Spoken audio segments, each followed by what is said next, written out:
Assalamualaikum warahmatullahi wabarakatuh. Perkenalkan, nama saya Norma Caharini dari Prodi PGMI semester 6.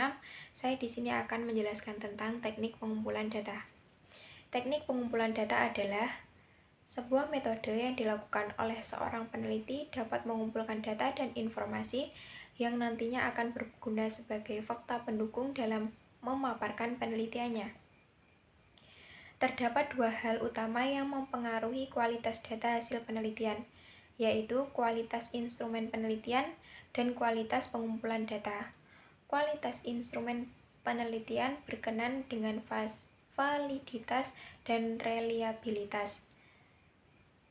Instrumen dan kualitas pengumpulan data berkenaan ketepatan cara-cara yang digunakan untuk mengumpulkan data. Kemudian, pengumpulan data dapat dilakukan dalam berbagai setting. Setting itu sendiri ada berupa lingkungan, tempat, atau wilayah. Dari settingnya, data dapat dikumpulkan pada setting alamiah atau natural setting, pada laboratorium dengan metode eksperimen, atau di rumah dengan berbagai responden. Kemudian, melalui sumber atau orang yang diwawancara, dan dengan menggunakan berbagai cara. Kemudian, dilihat dari sumber datanya, maka pengumpulan data dapat menggunakan sumber primer. Sumber primer itu sendiri adalah sumber data yang langsung memberikan data kepada pengumpulan data. Dan sedangkan sumber sekunder adalah istilah yang digunakan dalam historiografi untuk merujuk pada karya sejarah yang ditulis berdasarkan sumber-sumber primer. Kemudian sumber sekunder merupakan sumber yang tidak langsung memberikan data kepada pengumpulan data, misalnya lewat orang lain atau lewat dokumen. Kemudian bisa dilihat dari segi cara atau teknik pengumpulan data.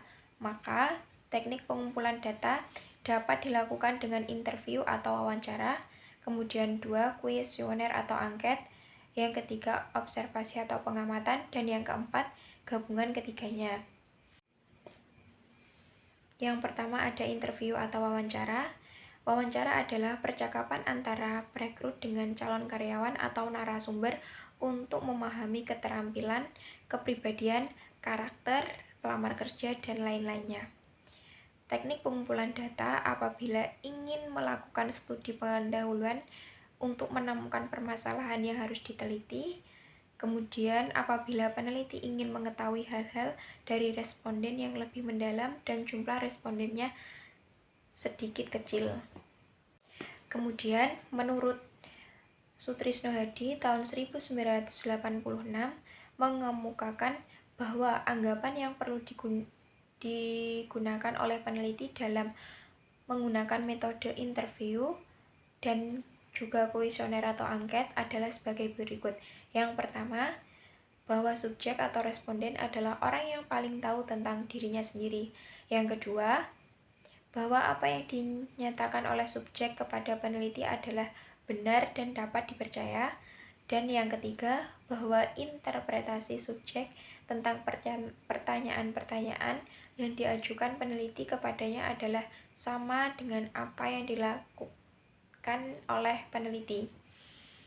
Wawancara dapat dilakukan secara terstruktur maupun tidak terstruktur dan dapat dilakukan melalui tatap muka atau face to face maupun dengan menggunakan telepon. Yang pertama, wawancara terstruktur. Wawancara terstruktur digunakan sebagai teknik pengumpulan data bila peneliti atau pengumpulan data telah mengetahui dengan pasti tentang informasi apa yang akan diperoleh. Pengumpulan data telah menyiapkan instrumen penelitian berupa pertanyaan-pertanyaan tertulis yang alternatif jawabannya pun telah disiapkan. Kemudian, dengan wawancara terstruktur ini, setiap responden diberi pertanyaan yang sama dan pengumpulan data mencatatnya.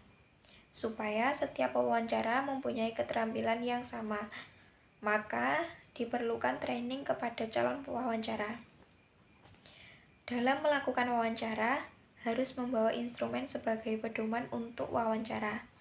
Pengumpulan data juga dapat menggunakan alat bantu seperti tape recorder, gambar, brosur, dan material lain yang dapat membantu pelaksanaan wawancara menjadi lancar. Contoh wawancara terstruktur tentang tanggapan masyarakat terhadap berbagai pelayanan pemerintah kabupaten tertentu yang diberikan kepada masyarakat. Wawancara melingkari salah satu jawaban yang diberikan responden. Contoh, yang pertama, bagaimana tanggapan Bapak atau Ibu terhadap pelayanan bidang transportasi kabupaten ini? Jawabannya A sangat jelek, yang B jelek, C bagus, dan D sangat bagus. Wawancara dapat melingkari pertanyaan dengan cara melingkari jawaban yang sesuai. Kemudian, wawancara tidak terstruktur. Wawancara tidak terstruktur adalah wawancara yang bebas dimanapun peneliti tidak menggunakan pedoman wawancara yang telah tersusun secara sistematis dan lengkap untuk pengumpulan datanya. Wawancara tidak terstruktur atau terbuka sering digunakan dalam penelitian pendahuluan atau malah untuk peneliti yang lebih mendalam tentang responden, sehingga peneliti dapat menentukan secara pasti permasalahan atau variabel apa yang harus diteliti. Kemudian, peneliti perlu melakukan wawancara kepada pihak yang mewakili berbagai tingkatan yang ada dalam objek. Untuk mendapatkan informasi yang lebih dalam tentang responden, maka peneliti dapat juga menggunakan wawancara tidak terstruktur. Misalnya, seseorang yang dicurigai sebagai penjahat. Kemudian, wawancara tidak terstruktur, peneliti belum mengetahui secara pasti data apa yang akan diperoleh, sehingga peneliti lebih banyak mendengarkan apa yang diceritakan oleh responden. Wawancara baik yang dilakukan dengan face-to-face maupun menggunakan pesawat telepon selalu terjadi kontak pribadi. Oleh karena itu, pewawancara perlu memahami situasi dan kondisi sehingga dapat memilih waktu yang tepat, kapan, dan di mana harus melakukan wawancara. Selanjutnya adalah kuesioner atau angket. Kuesioner merupakan teknik pengumpulan data yang dilakukan dengan cara memberi seperangkat pertanyaan atau pernyataan tertulis kepada responden untuk dijawabnya. Kuesioner merupakan teknik pengumpulan data yang efisien bila peneliti tahu dengan pasti variabel yang akan diukur dan tahu apa yang bisa diharapkan dari responden. Kuesioner juga cocok digunakan bila jumlah responden cukup besar dan tersebar di wilayah yang luas. Kuesioner dapat berupa pertanyaan atau pernyataan, tertutup atau terbuka. Dapat diberikan kepada responden secara langsung atau dikirim melalui pos atau internet.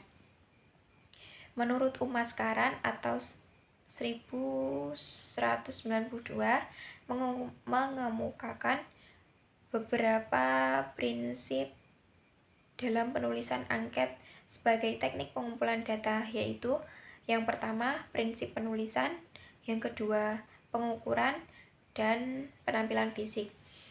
Yang pertama, prinsip penulisan angket. Prinsip ini menyangkut beberapa faktor, yaitu isi dan tujuan pernyataan, bahasa yang dilakukan atau digunakan mudah, pertanyaan tertutup terbuka, negatif positif, pertanyaan tidak mendua, tidak menanyakan hal-hal yang sudah lupa, pertanyaan tidak mengarahkan panjang pertanyaan, dan urutan pertanyaan. Maksud dari isi dan tujuan pertanyaan yang dimaksud di sini adalah apakah isi pertanyaan tersebut merupakan bentuk pengukuran atau bukan.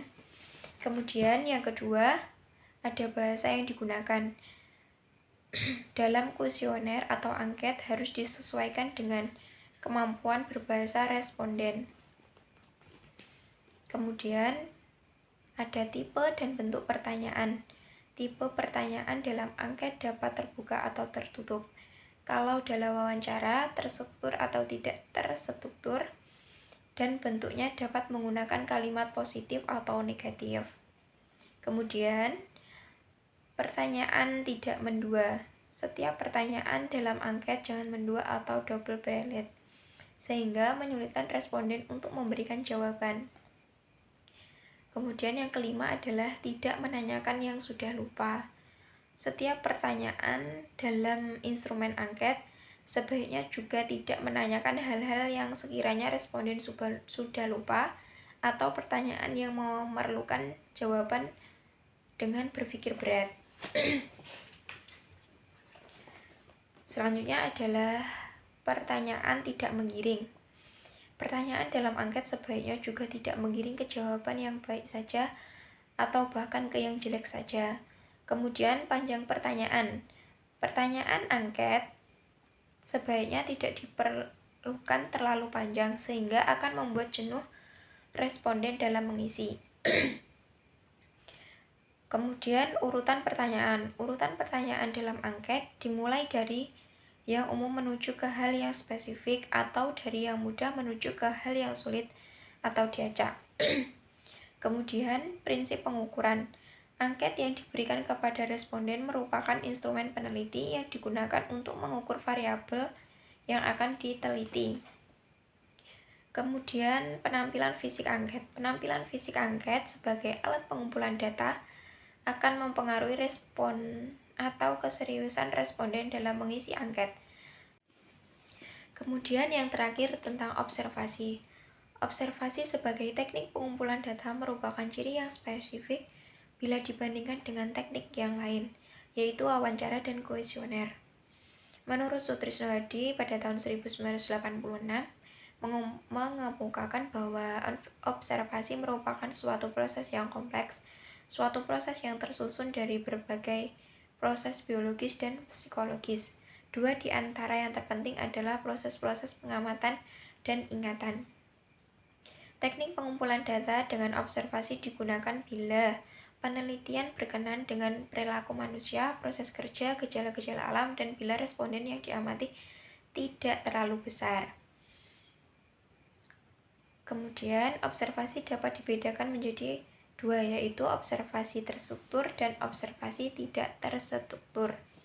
Yang pertama, observasi berperan serta. Dalam observasi ini, peneliti terlibat dengan kegiatan sehari-hari orang yang sedang diamati atau yang digunakan sebagai sumber data penelitian dalam suatu perusahaan atau organisasi pemerintah. Misalnya, peneliti dapat berperan sebagai karyawan, dapat mengamati bagaimana perilaku karyawan dalam bekerja, bagaimana semangat kerjanya, bagaimana hubungan suatu karyawan dengan karyawan yang lain, dan lain sebagainya. Kemudian yang kedua adalah observasi non-struktur. Dalam observasi partisipan, peneliti terlibat langsung dengan aktivitas orang-orang yang sedang diamati. Dalam observasi non-partisipan, peneliti tidak terlibat dan hanya sebagai pengamat independen. Dibagi menjadi dua, yaitu yang pertama observasi terstruktur. Observasi terstruktur adalah observasi yang telah dirancang secara sistematis tentang apa yang akan diamati, kapan dan di mana tempatnya. Observasi terstruktur dilakukan apabila peneliti telah tahu dengan proses tentang variabel apa yang akan diamati. Kemudian yang terakhir adalah observasi tidak terstruktur. Observasi tidak terstruktur adalah observasi yang tidak dipersiapkan secara sistematis tentang apa yang diobservasi. Peneliti tidak tahu secara pasti tentang apa yang akan diamati. Melakukan pengamatan, peneliti tidak menggunakan instrumen yang telah baku, tetapi hanya berupa rambu-rambu pengamatan. Sekian, terima kasih. Wassalamualaikum warahmatullahi wabarakatuh.